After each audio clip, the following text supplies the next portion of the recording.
Hello Cancer, Sun, Moon, Rising, and Venus signs. Kamusta kayo? Sana po nasa mabuti kayong kalagayan. Welcome back po sa Star Tarot. Kung bago kayo rito, welcome din kayo. Thank you sa inyong support. I truly appreciate it. God bless you all po. Tingnan natin ang mga messages ninyo for today, Cancer. We have sexuality. Existing relationships can find a new passion and heightened sexual attraction. Opportunities for marriage and good family life are strong, but if single, beware of temptation that could lead to trouble. Ayan. So, if you are single, no, and maaring nag-entertain kayo dito ng mga bang manliligaw, or maaring may mga manliligaw na kayo, beware, no? Beware of temptation, okay?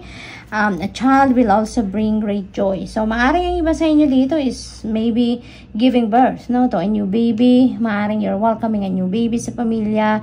Maaring ganun din ang ganap dito for some of you, no? Ang maganda rin dito, no, if you are already on a established relationship, then maybe merong mas kumbaga, mas mainit ngayon ang inyong pagsasamahan, ang inyong relationship, yung mga ganon, no? We have planning. Now is the time to lay down the foundations for your future. Ayan, financial gains are more than likely. So, napakaganda kasi maaring may mga financial blessings na maaring dumating sa inyo sa ngayon, Cancer. Maaring may, financial opportunities, financial blessings na nadadating, no? Biglang, siguro meron ditong magbibigay ng pera, may regalo, maaari din naman na may mga nangutang sa inyo before at maaari ngayon meron nang magbabayad, no? Maaari may extra bonus, extra tip, komisyon, no? Maaari may mga ganong parating, no? Depende sa inyong sitwasyon. And also maybe yung yung laying a solid foundation na to is in terms of your finances. Kasi maaring marami talaga kayong financial opportunities or financial blessings na parating, and maybe you have more than enough, no? Para din na makapag-save kayo for your future, no? Financially. We have romance. Ayan. Love is set to sizzle. The chance for romance is high for those seeking a connection. Ayan. So, this is a very beautiful period for those singles, no? Pero sabi nga ng unang card, no? Beware of temptation. Okay? Beware of temptation. Kasi maaaring meron dyang mga, sinasabi ng mga indecent proposal, maaring may mga ganon, na magaganap for some of you. Kaya, beware, okay? Para makaiwas kayo sa gulo. Makaiwas kayo na masabit kayo sa drama ng ibang tao, yung ganon. So, we also have mga talon, perseverance, stay the course. Ayan, Cancer, stay the course. Keep persevering. Keep your patience, no? Kasi, 'di ba, minsan siguro ang iba sa inyo nabuboard na, kakahintay ng kung ano yung magiging resulta ng inyong mga ginagawa. Maaari din dito na ang iba nabuboryo na, or maaring nagsasawa na, or napapagod na, no, sa inyong mga ginagawa. Kasi maybe hindi niyo para nakikita, no? Hindi man lang ninyo naaaninag pa kung saan kayo patungo, anong magiging resulta ng inyong mga pagsisikap, ng inyong mga ginagawa sa ngayon. Kaya maybe some of you, maaring nakakaramdam na gusto nang mag-give up, no? Kaya may mensahe kayo dito na stay the course, keep persevering, no? Kasi konti na lang, no? Konti na lang na pagtsatsaga at makakarating din kayo sa papupuntahan ninyo. Makukuha nyo din kung ano man yung tina-target ninyong makuha. Okay? Communicate. Things left unsaid will never reach the shore. Of course, kasi hindi naman lahat sa atin nakakapagbasa ng isip ng iba, hindi ba? Kaya kailangan pa rin natin na magsalita. Kailangan natin na i-express natin kung anong nasa isip natin, ano nararamdaman natin. Huwag na nating hayaan, no, ng ibang tao talaga yung mag-figure out, di ba? Na kung ano ang iyong gustong sabihin, kung ano yung nasa isip or nasa damdamin ninyo, no? Be transparent, no? Be honest with yourself and also with the people around you. Sabihin nyo, express ninyo kung ano talaga yung nasa kalooban ninyo, ano yung nasa isip ninyo, to make things clear at saka to make things easier as well, no? Para sa inyo din at para din sa mga taong nakakausap ninyo or sa mga taong nangangailangan, no, na makarinig or malaman kung ano man ang iyong niloloob, diba? What else? Dance. Take inspiration from the moonlight, dancing on the surface of the sea. Ayan. So, ang feeling ko dito, for some of you, Cancer, wala na kayong oras para sa sarili ninyo. Wala kayong oras para man lang na magpahinga, mag-relax, mag-chill, no?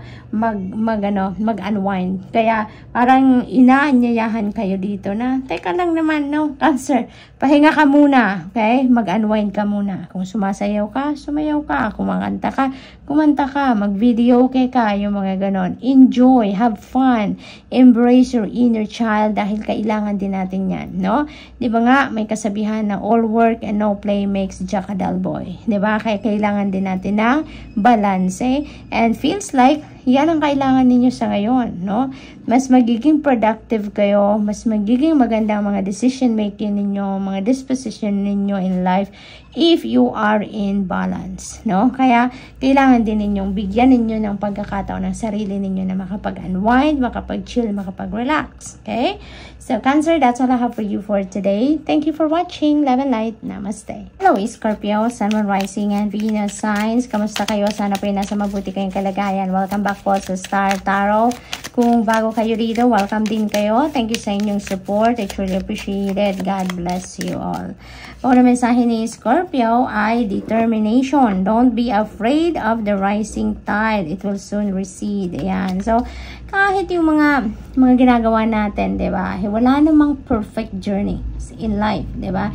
Lagi at laging merong challenges sa buhay na may encounter tayo. Laging merong humps and bumps na may encounter tayo along our life's journey. Kaya, ang kailangan lang natin, continue on, no? Continue on with what we are doing as long as nakikinig tayo sa intuition natin, because that is divine guidance, no? That is a direct message from the divine. We will be on the right track, no? We will be led to the right direction, no? Kapag lagi tayong makikinig sa ating intuition. And what you need also here is your determination, no? Maging determinado ka lang, lagi mong pagganahin yan, ang focus ninyo, determination, because definitely, no? Makakarating ka sa kung saan ka man patungo, okay? We have chance, allow the sea to wash its chest of wonders ashore. You never know what the tide may bring in, di ba? Kaya minsan din kailangan din natin mag-try ng mga bago, no? Mag-try ng mga bago. Let's say for example, meron tayong mga offers, no? Of bagong trabaho or offers ng, alam mo yun, yung bagong opportunity for work, for career, yung mga ganon. But maybe, you know, it is not your cup of tea. Maybe it is not what you used to do. Hindi yun ang nasa linya mo, no? Kumbaga, but sometimes, no, we have to give that opportunity a chance. Kasi, di ba, doon sa mga bagong bagay, sa mga uncharted territory na maaring pasukin natin, diyan tayo magta-try. That's where we grow, that's where we learn, that's where we gain wisdom, no? That's where we evolve into the best version of yourself. Kaya, maaring may mga ganong sitwasyon ngayon si Scorpio, no? Kaya parang hinihingi sa iyo dito na bigyan ninyo ng tsansa, no? Ang opportunity na yan. Subukan ninyo or i-consider man lang ninyo or tignan ninyo, because you never know. Diyan kayo yayaman, diyan kayo gagaling, diyan kayo mag-succeed, di ba? Yung mga ganon. So, what else? We have perseverance. Ayan, perseverance, determination. Yan ang sinasabi, no? Napakalakas dito ng panawagan sa inyo na maaring kung nasaan ka man ngayon, ano man ngayon ang kung ano man ngayon yung path that you are treading, you know, maybe that is where you really need to be at this time. Parang that could be in alignment with your destiny, no? Yun ang napipick up ko dito. Kaya, maaring nawawala na ng pag-asa ang iba sa inyo, naboboard na, maaring ganon, kakahintay. But, yun ang sinasabi dito. Just hold on with your determination and keep persevering. Stay in the course, no? Stay in the course, because most likely, dyan talaga kayo, no? Dyan kayo magtatagumpay, or pagtatagumpayan nyo talaga kung ano man yung pinagkakabisihan ninyo, no? Love life, affairs of the heart could cause future problems, but take heart as difficult situation will be resolved by the good decision this week. Ayan. So, maybe may hindi mga magagandang ganap ang usaping love life ng iba sa inyo dito, Scorpio. But don't worry, no? Mapagdidesisyonan ninyo yan ng tama. Makakapagmuni-muni kayo, makakapag-isip kayo, or maybe by discussing things, no? Discussing the issue with your person, magkakaayos kayo, no? Magkakarinigan kayo ng kung ano ang mga gusto ninyong marinig or dapat marinig sa bawat isa, so that you can make adjustments, so that you can discuss kung anong kailangan ninyong gawin para maging maayos ang inyong sitwasyon. Sunshine, the sun is shining on you. Career and business growth, fabulous communication in relationships. Napakaganda. Parang this is the sun energy, no? Sa tarot deck we're in, you're going to be surrounded with light, no? The sun is going to cut through the darkness in your life, lalong-lalo na sa inyong career and business aspects, no? Kaya napakaganda nito kasi meron magandang pangyayari, may mga magagandang changes or transformation dito na maaring mangyari pagdating sa inyong karera or sa inyong negosyo. Maaring yung mga challenges ninyo ngayon, no, nandun sa areas na yon, and this sunshine is going to shine on that area of your life. At magkakaroon na yan ng solusyon, magiging maayos ang sitwasyon that is going to change, no, for the better. Kaya good luck sa iyo, Scorpio. Nature, interact with nature in the outdoors, around animals, farmlands, or by the ocean.